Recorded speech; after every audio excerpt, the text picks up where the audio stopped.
Fall is a season full of pumpkin spice everything, football season, and oversized hoodies. But for those living in the coastal regions in North and South Carolina, that's not the case.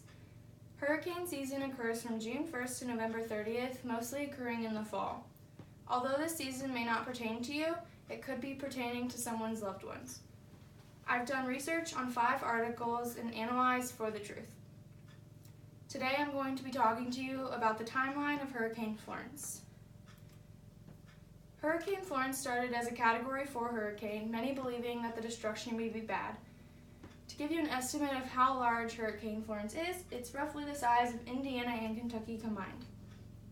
The Weather Channel on September 11th stated, "A life-threatening storm is expected with rainfall," also warning of the potential damages. Many were fearful of not being able to come back to their homes.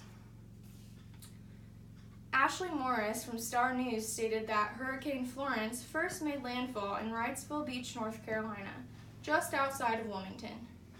It was then downgraded to a Category 1 hurricane, but left 5 people dead.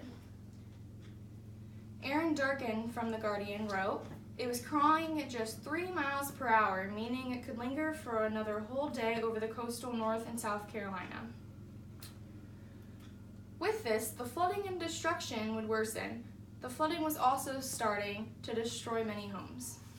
Many were encouraged to evacuate, but it was hard to determine how many of them actually did evacuate, and those who left were urged to not return until okayed by Governor Roy Cooper. As the storm began to finish, a meteorologist from the National Weather Service, Victoria Olivia, stated, "The latest track shows a 20% chance of reforming," then stating, "It is not likely to find extremely favorable conditions that fueled Florence." As the storm came to an end, many were without power, some were without homes, and damages were very significant. Roads were cracked, and some were even sinking. Farmers also lost billions of dollars in the crops, and some could not return to their homes.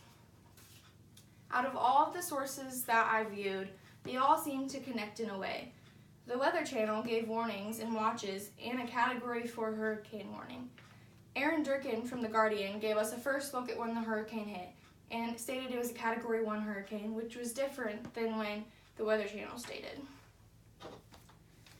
New York Times on September 14th stated that it was also a Category 1 hurricane, just like Durkin did. Both stated that it made landfall at 7:15 a.m. around Wilmington. Star News, CBS News, and Fox News were all very similar but had one slight difference. Gary Robertson from Fox News stated that the damages that occurred to the farms in North Carolina. CBS News did the damages in just North Carolina, and Star News did damages of this one specific county in North Carolina. I have reviewed all of the articles to find accuracy and bias. The Weather Channel stated that Florence remained as a dangerous Category 4 hurricane, but that's false because it ended up being a Category 1 hurricane. Although this was correct at one point, it ended up being wrong at the end. New York Times Governor Roy Cooper stated, "The storm hasn't hit you yet, it's coming," also stating that Hurricane Florence is going to continue its violent grind across our state for days. This is deceptive information as he had no knowledge of what was actually going to occur. Also in New York Times, Jay Fernandez, a public safety director, stated, "We have halted emergency personnel until the storm allows us to respond safely." I sense bias here because Fernandez really only took his staff into consideration and not the community that they were supposed to be helping. Aaron Durden from The Guardian shows deception as she told us the potential damages that were going to occur in North Carolina, but she had no idea what was actually going to happen. On September 20th, CBS News stated that Governor Roy Cooper knew his damages would add up to millions in the state of North Carolina.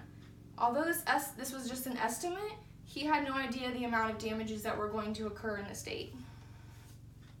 So, in conclusion, Hurricane Florence started as a Category 4 hurricane, then downgraded to a Category 1. It was considered a very dangerous hurricane from the start. He ordered people to evacuate immediately as it approached, and did lots of damages to the homes and towns in North Carolina. and left life-changing destruction. Each news article connected in a way like a timeline. I found minimal bias and believe that the rest of the sources are very reliable. So while you're enjoying your pumpkin spiced everything, your football season, and your oversized hoodies, think about those currently suffering from hurricane season.